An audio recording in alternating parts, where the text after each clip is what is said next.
Hi, I'm Ryan. In this video, we're going to take a closer look at a chair that we sell on btod.com called the Swopper. The Swopper is currently the #1 ranked chair on my list of the best standing chairs for 2018. But it is not perfect. Like all chairs, it does have some downsides. In this video, I'm going to go over those potential problems so that you're aware of those before you make your purchase.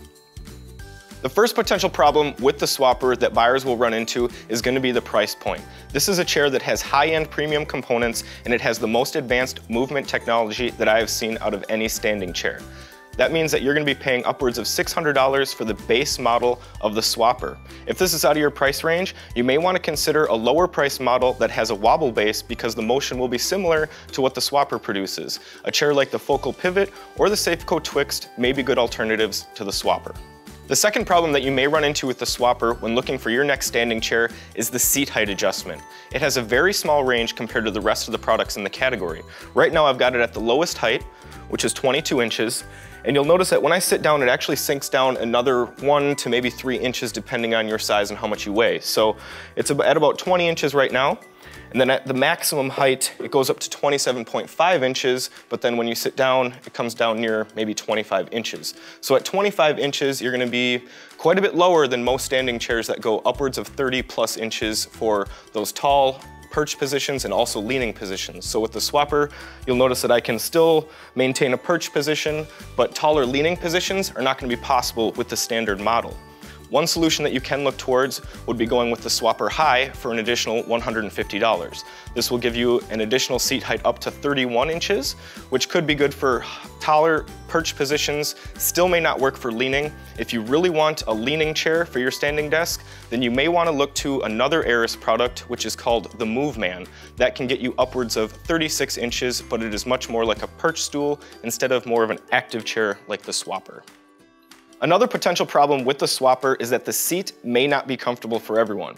I found the seat on the Swopper to be among the most comfortable seats for standing chairs that I tested, but it is going to be quite a bit different than the seats that you'll find on your standard office chair. It is smaller and it features a convex top, which means that you're going to lose even more surface area. So a seat that's about 16 inches may feel closer to 13. Compare that to the 19 or 20 inches on your standard office chair, and you start to see that this is quite a bit smaller space to sit on. The seat also has less padding than what you'd find on normal office chairs, especially when you get near the edge of the seat. One solution to this problem is to upgrade to the Swopper Air. It will cost you an extra $150, but it incorporates a softer fabric and a little bit more padding, so sitting experience is much less firm than the standard Swopper model. The next potential issue with the Swopper is that this product does not have any mobility while you're sitting on the chair.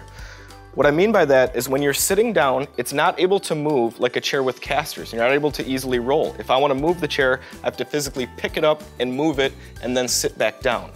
This causes two problems. The first is that you're not able to move around your desk space or your office to reach for different things.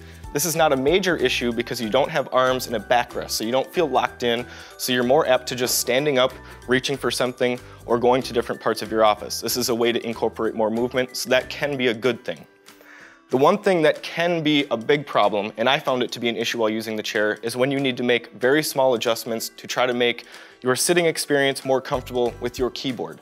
If you want to move up an inch to adjust, you have to stand up and move the chair instead of just rolling, and then you have to test your position again. I found that I would have to repeat this process several times to get into my optimal position instead of just doing it in one quick step with the chair that had wheels.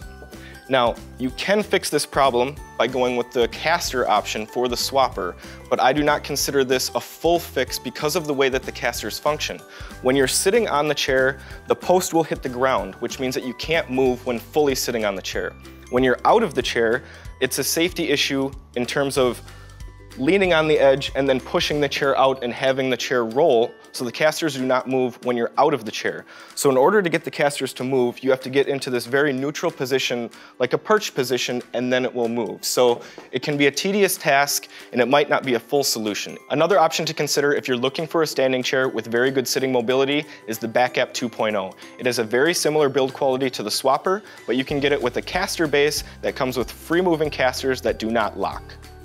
The next problem is that the Swopper may not be the best option for those of you that are looking for a chair to use for long hours at a time. There are a few reasons for this. The first is the seat comfort that we discussed earlier. I was only able to stay comfortable on this seat for an hour to 2 hours at a time before needing to switch to an alternative product. Another reason is that this product does not have a backrest, armrest, or lumbar support. This makes it a little bit more difficult for you to maintain a healthy posture throughout the day because you don't have things assisting you, letting you rest, letting you lean on like you would with a standard office chair. Another factor to consider is that the Swopper takes more energy, engages more muscles, and takes more effort to use than your standard office chair. So this may be another factor that's going to limit you and your time that you can use the chair in one sitting. One option for those of you that are looking for a standing chair to use for long hours at a time might be the 3D, which is also made by aeris, the same makers of the Swopper. The 3D features the same movement technology as the Swopper, but it features a larger, square seat and a backrest, which should help to make that choice better for prolonged hours than the Swopper. The final potential problem that I want to bring to your attention is something that we have seen on all of the standing chairs that we've reviewed, and that is the time that it takes your body to get used to the new style of sitting. You're going to be using new muscles in a new posture, and there's going to be more weight placed on different areas of your body than what you've seen on your standard office chair. One good thing about the Swopper and a couple other chairs that we've talked about, the 3D and the Backup 2.0, are that they have adjustable tension systems. You can use these systems to help your body get acclimated to this new posture.